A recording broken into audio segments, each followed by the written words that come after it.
Good morning, everybody. Welcome to the county seat. I'm Chad Booth. Hope you're having a great Sunday morning.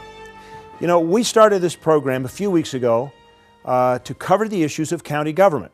We feel it's very important that as citizens, you be involved in your county government, that you know what's going on. And that's what the show is about, is to help you understand how county government works, the impact it has on your life, and the decision-making process that the leaders go through as they face these different issues that affect our daily lives. That's what we're about. A few weeks ago, in our very first episode, we talked about jail funding. And when a judge sends a prisoner out of a state court directly to a county jail, the county jail is not being reimbursed for the entire amount of his incarceration. It costs $45 a day to send him there, and the state only has enough money to pay about $15. But there may be a solution to that problem. And as we analyze that, Terry Wood will tell you that you can drink to it. Utah's Capitol Hill. The 2011 legislative session is underway. And after the elections of last November, this is the most conservative legislature Utah has seen in many years. And raising taxes, any taxes, is not a mantra you will hear from these lawmakers. However, the Utah Association of Counties wants to do just that. It's proposed to be a 5-cent increase on 12 ounces of beer. That's right. The Association of Counties wants to raise the tax on beer to pay for the shortfall the county jails are facing. The beer tax actually was a proposal that was generated by a pretty large group of individuals that the governor put together to try and examine the problem. So it wasn't just the result of the Utah Association of Counties. Last year, the state gave the counties $2 million to house and feed state prisoners in county jails. But those charged with running the county jails, the sheriffs, say $15 million is needed from the state. They're state inmates from other parts of the state that we're holding for the state. Therefore, the state of Utah should step up somehow and pay for these inmates. They're not doing that. We need a dedicated source in order to accommodate that, because it's not fair that the county residents of the county that are holding the inmates have to step up and pay the extra money to hold these inmates. And 5 cents more on a bottle or can of beer may do it. That's the reason why we designated 5 cents, was because we had the numbers on sales, and through the estimates we received, it appears that 5 cents generates the amount of money that's needed to cover the shortfall.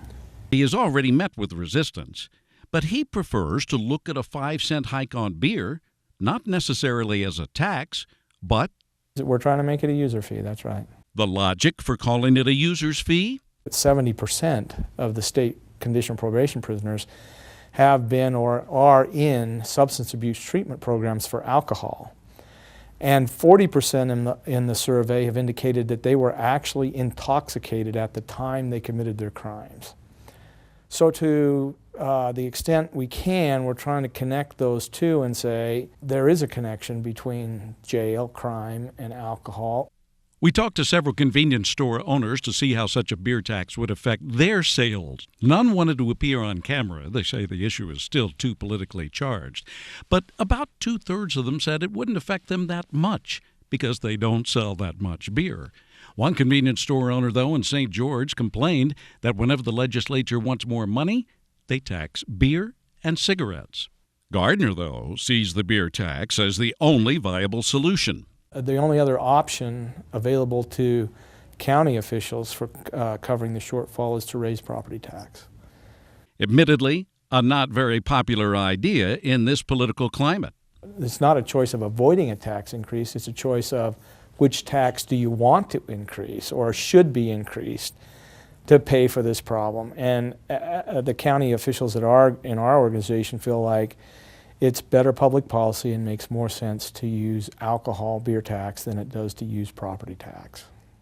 Utah currently has the 8th highest tax on beer in the nation, but Gardner feels 5 cents a bottle or can would not have a big impact on moderate beer drinkers. I think when you're talking 5 cents on 12 ounces, you're probably talking pretty minimal increases in someone's payment. Over a course of a year, how much is that? I don't think you're talking about a lot of money.